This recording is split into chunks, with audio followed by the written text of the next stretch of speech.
faire par rapport à l'audition du monsieur qui comparaît par devant votre tribunal. Vous vous souviendrez qu'à l'entame de ce procès... Monsieur qui comparaissent?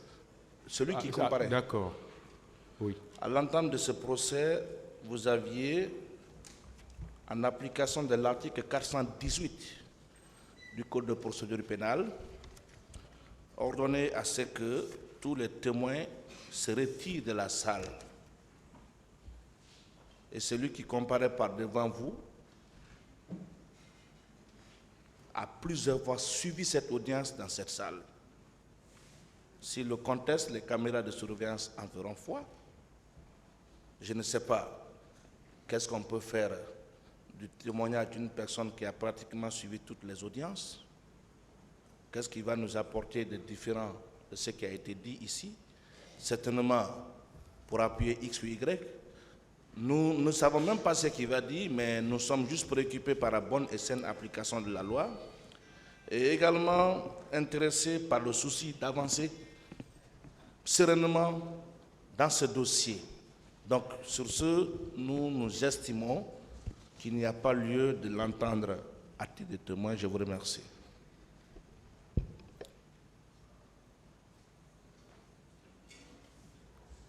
Il y a un autre qui veut parler? Oui. Monsieur le Président, je ne pense pas que c'est maintenant que cette préoccupation peut être prise en compte. Vous comprendrez que bien avant la comparution des témoins dans cette affaire, j'ai été le premier à relever ces soucis en raison de la médiatisation de ces procès. Tout ce qui se passe ici, Monsieur le Président, est suivi par tous les témoins, qu'ils soient dans la salle ou qu'ils soient en dehors de la salle. Donc, le problème qui est soulevé n'en est pas un, puisque tous les témoins ont déjà, qui ont été cités par le ministère public jusqu'à date, ont été entendus. Moi, je ne trouve pas d'inconvénient que ces autres témoins soient entendus, au même titre que les autres qui l'ont précédé, et dans les mêmes conditions. Je vous remercie. Et d'ailleurs, Monsieur le Président, lorsqu'on vous dit qu'il était toujours dans la salle, quelle est la preuve qu'il était toujours dans la salle? C'est une affirmation. Voilà. Donc, moi, je voudrais qu'ils soient entendus. Je ne sais pas pourquoi on s'oppose à la manifestation de la vérité à travers un témoignage qui doit être fait. Je vous remercie. Ce sera le dernier là-bas. D'accord, Monsieur le Président.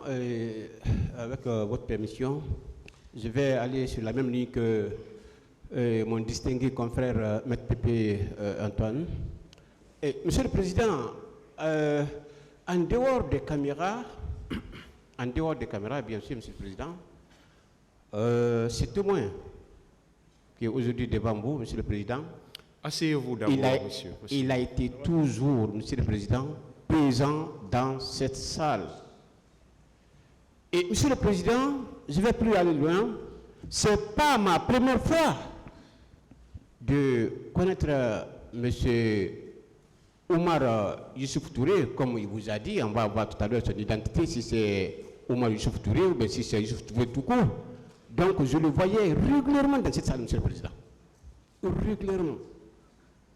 En dehors des caméras, Monsieur le Président. Donc, je vous remercie. Ministère public.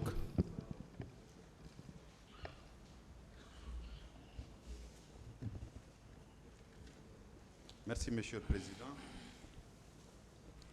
Il vous souviendra que au début de la déposition des témoins, tous les témoins qu'on a cités jusqu'à date étaient venus dans cette salle.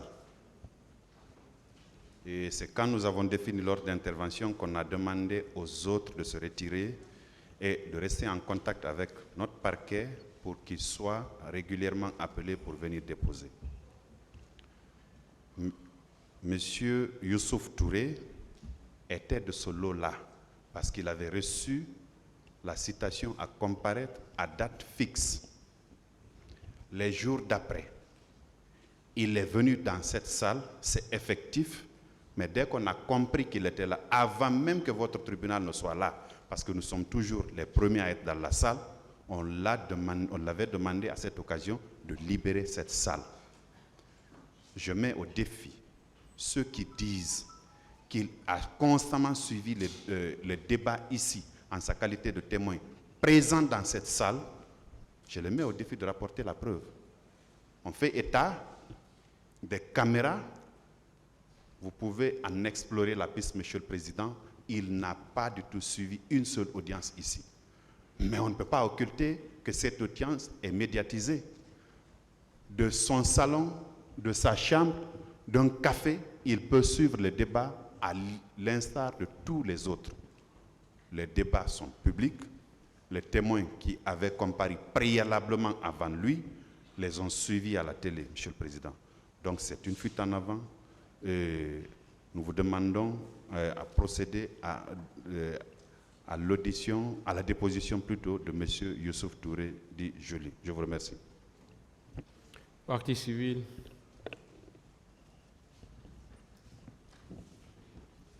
Je vous remercie, Monsieur le Président, honorable assesseur. Je pense que l'article 423 cité par la défense n'a rien à voir avec le problème qui vient d'être posé. Vous vous souviendrez, Monsieur le Président, avant l'audition des témoins, cette question avait été largement débattue et votre tribunal s'était prononcé favorablement sur l'audition des témoins. Je ne vois pas pourquoi on reviendrait encore sur la même question. Et c'est pourquoi, Monsieur le Président, je vous prie très respectueusement d'entendre M. Touré en qualité de témoin pour que les débats puissent avancer. Je vous remercie. Je vous remercie, Monsieur le Président. Je crois que cette question a été réglée il y a longtemps. Au début de ce procès, en septembre 2022, il y a eu un débat houleux. Faut-il médiatiser ce procès? On a débattu, finalement on a dit qu'il faut médiatiser. Peu importe que le témoin soit dans la salle ou pas, il suit le procès aux États-Unis, il suit le procès en Chine. Je vous remercie, je vous demande de rejeter cette demande qui ne fait que retarder la procédure et je vous remercie.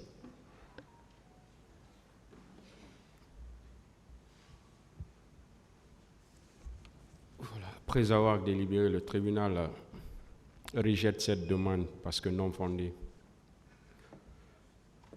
Revenez, monsieur.